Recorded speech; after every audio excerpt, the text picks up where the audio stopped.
ഈ വർക്കിൻ്റെ ഇടയിലുള്ള കുക്കിങ്ങിൽ ഞാനിപ്പോൾ മാസ്റ്റർ എടുത്തിരിക്കുകയാണ്. എന്താണെന്നറിയില്ല, രാവിലെയുള്ള ആക്ടിവിറ്റീസ് ഞാൻ പെട്ടെന്ന് തീർത്തിട്ട് ഞാൻ എൻ്റെ കുക്കിങ്ങിലോട്ട് കിടക്കും.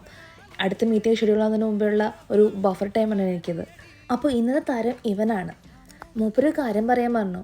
മൂപ്പര് തീരെ കുരുത്തവനാണത്തെ, വേറെ ഒന്നല്ല, തീവിൽ കൊടുത്തിട്ട് മേടിച്ചത്. ഈ അടുത്ത് സിറ്റിയിൽ പുതുതായി തുറന്ന ഷോപ്പ് കാരണം എനിക്ക് മനസ്സമാധാനമില്ല. ഇടയ്ക്കിടയ്ക്ക് അവിടെ പോയി നോക്കിയാൽ എന്തോ സൗകര്യക്കേടാണ്. അങ്ങനെ അവിടെ പോയിട്ട് വായി നോക്കി നിൽക്കുമ്പോൾ മലച്ചേട്ടൻ വന്നിട്ട് പറഞ്ഞു, മോളെ ഇത് മുഴുത്ത പയറാണ്, വിളഞ്ഞ പയറാണ്, വേറെ എവിടെയും കിട്ടത്തില്ല പറഞ്ഞു. കേട്ടപ്പോൾ അത് കേൾക്കാത്ത പടി ഞാൻ വേറെ മേടിച്ചിട്ട് പോന്നു. എന്തായാലും എനിക്ക് അപ്പം മേടിക്കാൻ തോന്നി. ഇതോ കാണുമ്പോൾ കുട്ടിക്കാലത്ത് നമ്മളെ ചോറ്റുപാത്രത്തിൽ അമ്മ വെച്ചുണ്ടാക്കുന്ന ഉപ്പേരി കാണുന്നതാണ് എനിക്ക് ഓർമ്മ വരുന്നത്. വേറെ ഒന്നുമല്ല, നമ്മളെ ഈ ചോറ് മോരടിച്ചിട്ട് അല്ലെങ്കിൽ എണ്ണ അടിച്ചിട്ട് നെയ്യ് അടച്ചിട്ട് വയ്ക്കുക. അതിന് കൂടെ നമ്മൾ ടോപ്പിൽ വെക്കുന്നത് ഇതുപോലുള്ള മെഴുക്ക് പുരട്ടികളായിരിക്കും. അതായത് നമ്മൾ പയറോ അല്ലെങ്കിൽ വഴുതനങ്ങ അങ്ങനെ എന്തോ ആയിരിക്കും. അതൊക്കെ അമ്മ വീട്ടിൽ നിന്ന് തോട്ടത്തുനിന്നോ അല്ലെങ്കിൽ പാടത്തുനിന്നോ ലൈവായിട്ടും പൊട്ടിച്ചു കൊടുത്തിട്ട് വെക്കുന്നതായിരിക്കും.